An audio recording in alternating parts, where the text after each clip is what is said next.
Well, as the city continues to mourn the death of NYPD officer Jonathan Diller, shot in the line of duty last week, New Yorkers remain concerned about that and other recent high-profile crimes. Joining us now are NYPD's Chief of Patrol, Chell, and Deputy Commissioner of Public Information, Tarik Sheppard, on what's being done to address these concerns. Thank you so much for joining us. Thank you. Thank you. So at the hearing for these two guys who were involved in the killing of Detective Diller, it was revealed in the prosecution that one of them had said, "I shoot people." I mean, you look at his rap sheet, he had 14 prior arrests.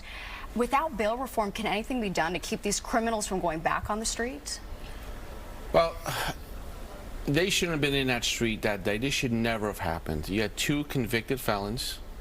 One of them, the driver, had a gun arrest, so he was out on indictment. He shouldn't have been out in the street.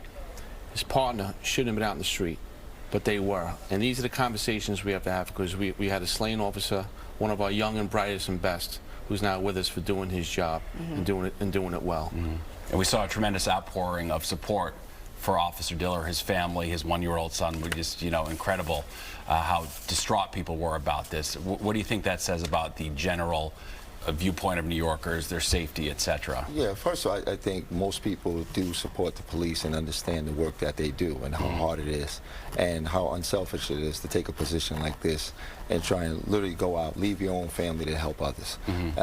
But in terms of just the whole recidivist issue, we have to put the victims first. And when you say what can we do, we have to think about them first. Most New Yorkers are not against giving people a second chance, but let's think about the victims first. Yeah. Random attacks happening in Central Park now. It's scary to be out there. I mean, what do you say to the people who are wondering, why do you think we're seeing these kinds of incidents?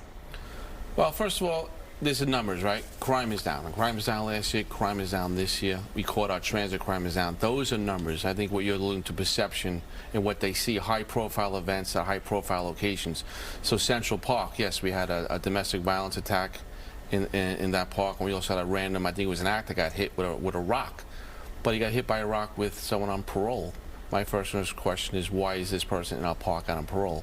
The arrest was made there. So the community, though, they don't want to talk about numbers. They want to talk about how they feel. How do I feel safe?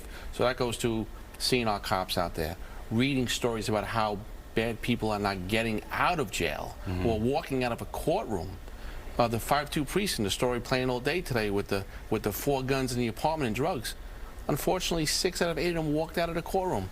The community doesn't want to hear this. That makes them feel unsafe, and they say, what is going on? Right. I mean, do you think sometimes there's mixed messages, though, coming from the mayor in the course of the same press conference? Sometimes he'll say, crime's out of control, the criminals aren't afraid of cops, but then he'll say crime is down. I think it can be confusing from the outside sometimes when you see these press conferences.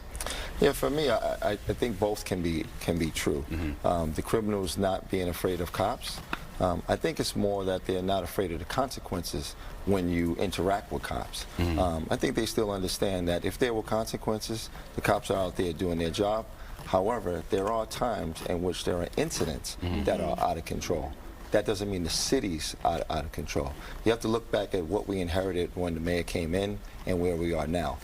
I remember being out there on patrol and just feeling like the morale was down. Water getting dumped on cops' heads, people looking for, just a turnaround. And over the last 2 years, you see, whether it's the ATVs, the ghost cars, all of the work and the proactive work that the cops are doing, you can see morale is up, and you can see that the city is coming back, even though at times we still have high-profile incidents. This is New York City. Chief Chell, you and other chiefs have been pretty active on X talking about crime, news reports, op-eds. Mayor came out, said that he supports you and your post. So are you talking on behalf of the department, or is this something you feel? I'm talking on behalf of the men and women who serve the city every day and work so hard to turn the city around. We have a platform. Our department has a platform. Our team has a platform. We're not going to sit back and on a Friday night listen to someone on a talk show dismiss Detective Diller's death. We are not going to let a reporter on Easter Sunday, the day after we bury our members, put out an article that was heartless. It was probably pre-planned. We're not going to allow that.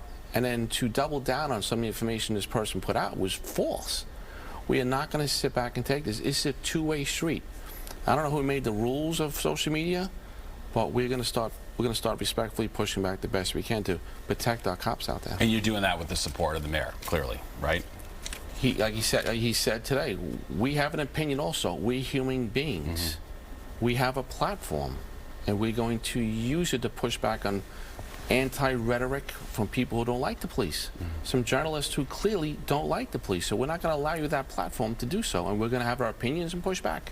What do you say to the people who say maybe stay off of social media? Do you feel like it's part of your job to address that? No, I'll say I see everything that the executive accounts put out before they go out, and I don't want to say approval, but we collaborate and we talk about all these. Anybody saying that we should stay off social media is just not caught up with the times. This is where a lot of people get their news. This is where a lot of people get their information. And when we see either misinformation or our department being talked about in a way that doesn't accurately describe us, we have to enter that space and talk about it. Who else is going to defend us? Everybody's reputation, every individual, every organization, they live off of their reputation, and we have to defend ours. And look, I make mistakes too, and you can call me out. I'm accountable, and I'll take it. But we also try to be correct when we do it. But again, like Tarik said, we're gonna push back. Who speaks for us? Gotcha. All right. Well, we're going to have to leave it there. We do appreciate you coming by, though, and sharing your perspective on that. It's certainly what everyone's talking about. It's the key to the quality of life in New York City. Absolutely. So that's the big issue for sure. We appreciate it. Thank you. you. Appreciate it.